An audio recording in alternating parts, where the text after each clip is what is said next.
अगर मैं आपसे कहूं कि कंपनीज में आपको सिर्फ स्टोरी टेलिंग के लाखों रुपए मिल सकते हैं, तो क्या आप मुझ पर भरोसा करेंगे? और अगर मैं आपसे कहूं कि कंपनीज के बड़े बड़े फैसले लेने में आप उनकी मदद कर सकते हैं, तो क्या आप मेरे पे भरोसा करेंगे? जी हाँ दोस्तों, ये पॉसिबल हो सकता है एक पोजीशन से, एक प्रोफेशन से, और वो है डेटा एनालिस्ट। अब डेटा एनालिस्ट आज के टाइम में एक बहुत ही इंपॉर्टेंट रोल बन चुका है हर एक इंडस्ट्री के लिए।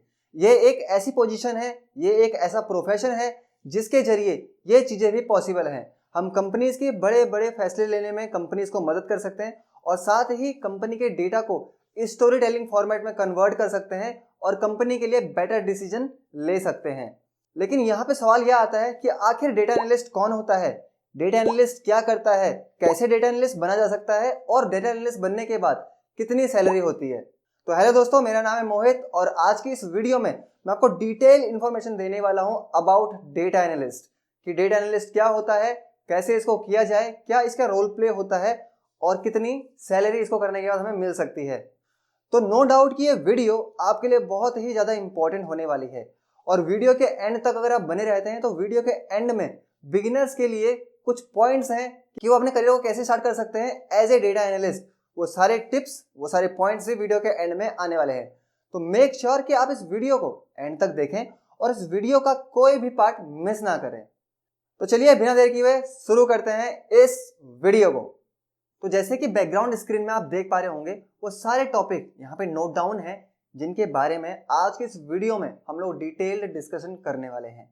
और इन्हीं में से सबसे पहले हम लोग जिस टॉपिक के ऊपर बात करेंगे वो रहेगा इंट्रोडक्शन टू डेटा एनालिस्ट, कि आखिर डेटा एनालिस्ट होता कौन है। अब डेटा एनालिस्ट एक वो प्रोफेशनल होता है जो कंपनी के डेटा को कलेक्ट करता है, कंपनी के डेटा को ऑर्गेनाइज करता है और उसको एक अंडरस्टैंडेबल फॉर्मेट में कन्वर्ट कर देता है। एक डेटा एनालिस्ट विजुअलाइजेशन टूल्स का यूज करता है जिसके थ्रू वो स्टोरी टेलिंग डैशबोर्ड्स क्रिएट कर सकता है, चार्ट्स बना सकता है और डेटा के अंदर से इनसाइट्स को फाइंड आउट कर सकता है। ये होता है एक डेटा एनालिस्ट। अब अगर हम यहाँ पे बात करें सेकंड पॉइंट की, तो वो है की responsibilities of a data analyst, कि जो कंपनी में डेटा एनालिस्ट होता है उसकी क्या क्या रिस्पॉन्सिबिलिटीज हो सकती है कंपनी के अंदर, क्या उसका काम हो सकता है, उसको क्या क्या करना पड़ सकता है।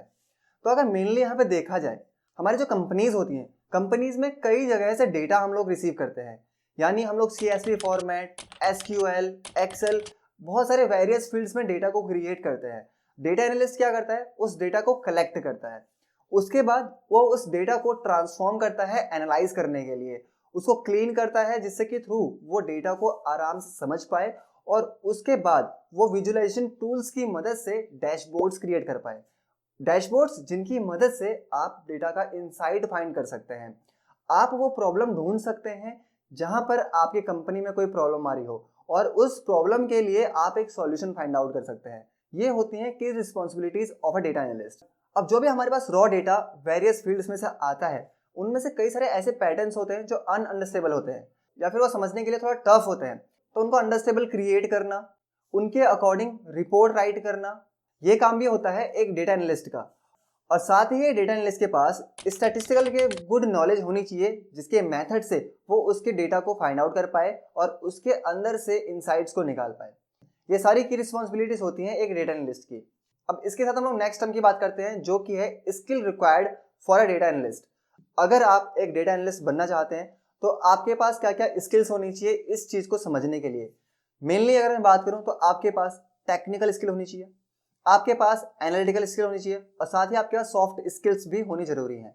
टेक्निकल स्किल्स की अगर मैं बात करूं तो एक डेटा एनालिस्ट बनने के लिए आपके पास good knowledge of Excel, good knowledge of SQL, good knowledge of CSV और साथ में पाइथन जैसी लैंग्वेज की गुड नॉलेज होनी चाहिए जिसकी हेल्प से आप कंपनी के डेटा को समझ पाएं। ये सारे वो फॉर्मेट्स होते हैं जो डेटा को अंडरस्टैंड कर पाते हैं। अब इसके बाद साथ ही आपके पास विजुअलाइजेशन टूल जैसे कि टैबल्यू, माइक्रोसॉफ्ट पावर BI या लुकर जैसे जो सॉफ्टवेयर्स होते हैं, इनकी नॉलेज होनी चाहिए जिनकी मदद से आप डैशबोर्ड क्रिएट कर पाए।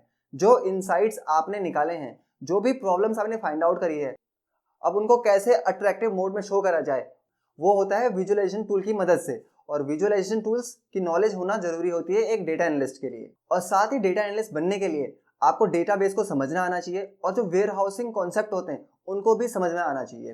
तो ये होती है टेक्निकल स्किल। अब यहाँ पे अगर हम लोग बात करें एनालिटिकल स्किल्स की, तो आपकी क्रिटिकल थिंकिंग और प्रॉब्लम सॉल्विंग जैसी स्किल्स आपके पास होनी चाहिए, और साथ ही आपकी मैथमेटिक्स स्ट्रांग होनी चाहिए या फिर आपकी स्टैटिस्टिक्स स्ट्रांग होनी चाहिए, जिसकी मदद से आप डेटा को इजीली अंडरस्टैंड कर पाएं। ये होती हैं इसके एनालिटिकल स्किल। और बात करें अगर सॉफ्ट स्किल्स की, तो आपकी एक गुड कन्वर्सेशन स्किल होनी चाहिए आपके पास। अब यहाँ पे अगर हम लोग बात करें सॉफ्ट स्किल्स की, तो आपके अंदर एक ऐसी स्किल होनी चाहिए कम्युनिकेशन की, जिसकी मदद से आप डेटा इंसाइट को ट्रांसलेट कर पाएं एक एक्शनेबल स्ट्रेटजीज के अंदर। तो ये स्किल आपके अंदर होनी चाहिए। और साथ में आपके पास एक स्किल होनी चाहिए जिससे कि आप टाइम मैनेजमेंट को अटेंशन दे पाएं, क्योंकि ये जो काम होता है यहाँ पे आप डेटा को समझते हैं, डेटा को क्लीन करते हैं, डेटा को ट्रांसफॉर्म करते हैं, तो साथ ही टाइम मैनेजमेंट भी बहुत जरूरी होता है, क्योंकि इस डेटा को आप कितने टाइम में मैनेज कर रहे हैं, कैसे इसके अंदर से आप इंसाइट निकाल रहे हैं, वो सबसे मेन पॉइंट यहाँ पे माना जाता है। तो ये इसके अंदर स्किल्स होती हैं। इसी के साथ हम लोग नेक्स्ट टर्म की ओर बढ़ते हैं, जो कि है हमारा एजुकेशनल बैकग्राउंड। अब हमारे पास क्या एजुकेशन बैकग्राउंड होना चाहिए और साथ ही हमारे पास क्या सर्टिफिकेट्स होने चाहिए जिसके थ्रू हम लोग डेटा एनालिस्ट बन पाएं या फिर अपने करियर को बूस्ट कर पाएं। अब यहाँ पे अगर हम बात करें अपने एजुकेशन बैकग्राउंड की या साथ में हम बात करें सर्टिफिकेट्स की, कि हमारे पास क्या एजुकेशन बैकग्राउंड होना चाहिए और क्या सर्टिफिकेट होना चाहिए to become a data analyst, तो उसके लिए मिनिमम डिग्री हमारे पास होनी चाहिए एक बैचलर की, चाहे वो कंप्यूटर साइंस में हो या मैथमेटिक्स में हो या किसी अदर स्पेसिफाइड फील्ड में हो। तो अगर हमारे पास ये डिग्री होती है, तो जब हम लोग डेटा एनालिस्ट को परस्यू करते हैं यहाँ पे, तो उस कंडीशन में हमारे लिए ईजी होता है कि हम इजीली डेटा एनालिस्ट बन पाएं।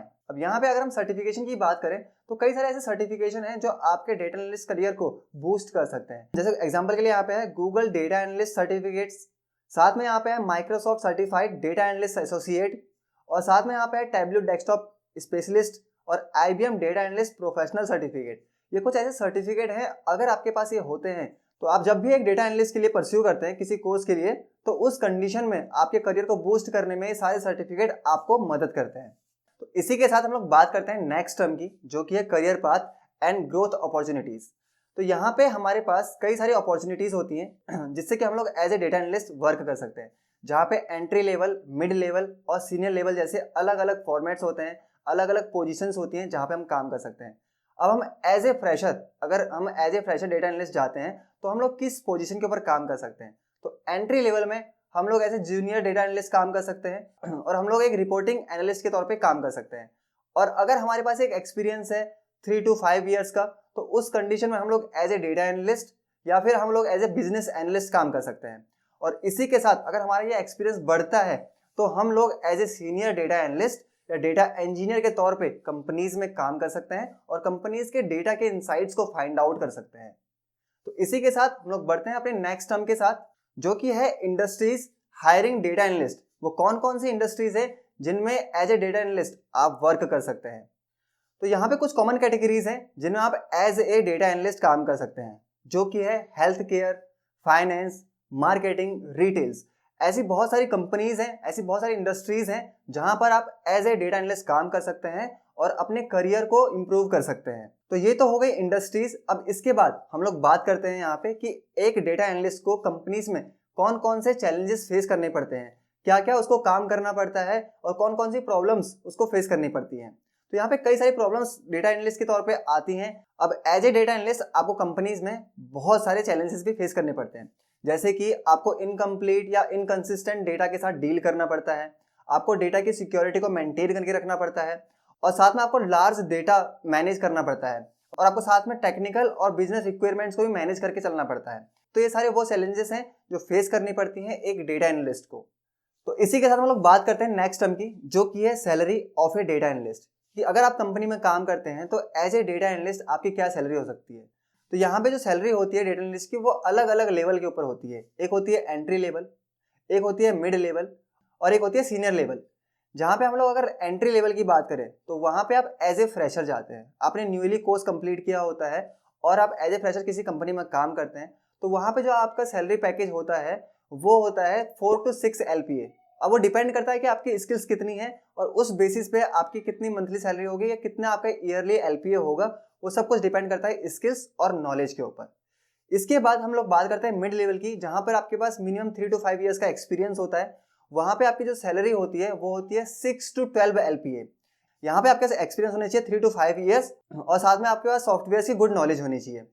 तो बात करें अगर यहाँ पे सीनियर लेवल की, तो आपके पास अगर मोर देन 5 ईयर्स का एक्सपीरियंस है और आपके पास अच्छी नॉलेज है सॉफ्टवेयर्स की like power BI, Tableau, SQL, Excel, इन सभी की, तो आपकी सैलरी हो सकती है मोर देन 15 लाख। तो इसी के साथ हम लोग आगे बढ़ते हैं और बात करते हैं नेक्स्ट टर्म की, जो कि है रिसोर्सेज टू गेट स्टार्टेड। हमें कौन कौन से वो प्लेटफॉर्म है जहां से सीखना चाहिए एक डेटा एनालिस्ट का कोर्स। आप कई सारे ऑनलाइन या ऑफलाइन प्लेटफॉर्म से एक डेटा एनालिस्ट का कोर्स सीख सकते हैं। अगर हम बात करें ऑनलाइन प्लेटफॉर्म की, तो कई सारे ऐसे प्लेटफॉर्म्स हैं जहां पे आप ऑनलाइन क्लासेस ले सकते हैं, आप लाइव सेशंस ज्वाइन कर सकते हैं।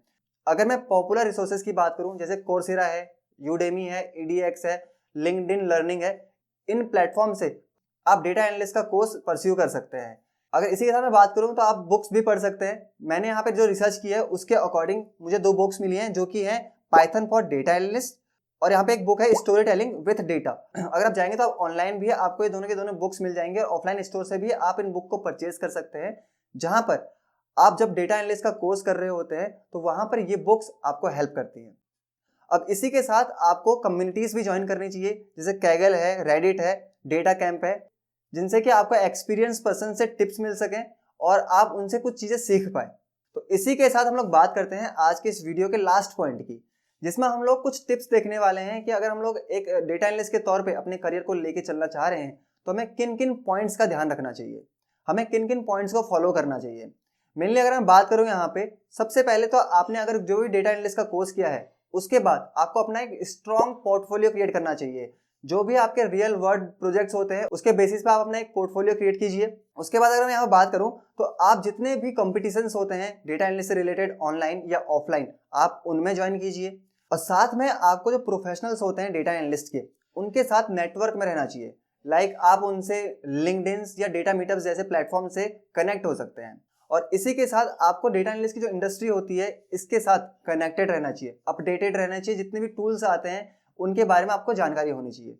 तो ये कुछ पॉइंट्स हैं जो आपको ध्यान में रखनी चाहिए जब एज ए डेटा एनालिस्ट अपने करियर को लेके चल रहे होते हैं। तो ये थे कुछ पॉइंट्स जो हम लोगों ने इस वीडियो के अंदर कवर किए हैं। आई होप आपको ये सारे पॉइंट्स क्लियर हुए हों। अगर फिर भी आपको कोई पॉइंट में डाउट हो तो आप कमेंट बॉक्स में पूछ सकते हैं। आई होप गाइज आपको वीडियो पसंद आई हो। अगर आपको वीडियो पसंद आई हो तो प्लीज इस वीडियो को लाइक करें, ज्यादा से ज्यादा इस वीडियो को शेयर करें और अगर आप चैनल में नए हैं तो प्लीज चैनल को सब्सक्राइब करें। जल्दी मिलते हैं नेक्स्ट टॉपिक के साथ, तब तक के लिए थैंक यू।